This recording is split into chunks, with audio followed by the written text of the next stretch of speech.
కాకినాడ జిల్లా అన్నవరం సత్యనారాయణ స్వామి కళ్యాణ మహోత్సవం గురువారం రాత్రి కన్నుల పండుగగా జరిగింది. సత్యదేవుడు, అనంతలక్ష్మి అమ్మవార్లను వెండి గరుడ, గజవాహనాలపై గ్రామోత్సవం నిర్వహించారు. రాత్రి 9:30 కళ్యాణ తంతు ప్రారంభించారు.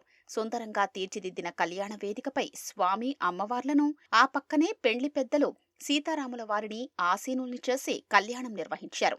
కళ్యాణ క్రతువులోని కన్యాదానం, మాంగళ్య ధారణ, జీలకర్ర బెల్లం, తలంబ్రాలు ఇలా ఒక్కొక్క ప్రధాన ఘట్టాలు అర్చకులు శాస్త్రోక్తంగా నిర్వహించారు. బ్రహ్మ, విష్ణు, మహేశ్వరులు కొలువైన క్షేత్రం అన్నవరం విశిష్టతను వివరించారు.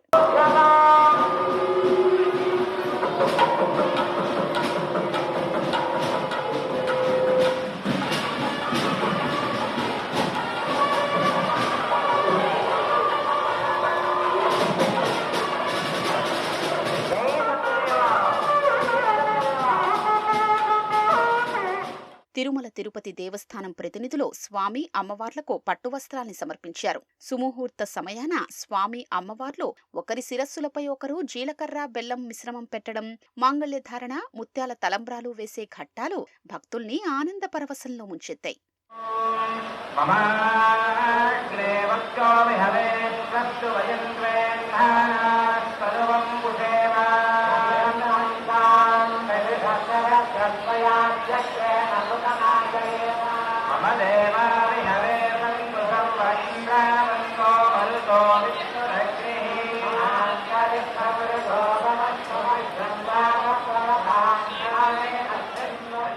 ఎమ్మెల్యేలు సత్యప్రభ, జ్యోతుల నెహ్రూ, యనమల దివ్య కళ్యాణ మహోత్సవానికి కుటుంబ సమేతంగా హాజరయ్యారు. రాష్ట్రం నలుమూలల నుంచి వేల సంఖ్యలో భక్తులు స్వామి కళ్యాణాన్ని కన్నులారా వీక్షించారు. భక్తులకు ఎలాంటి ఇబ్బందులు లేకుండా అధికారులు పగడ్బందీ ఏర్పాట్లు చేశారు.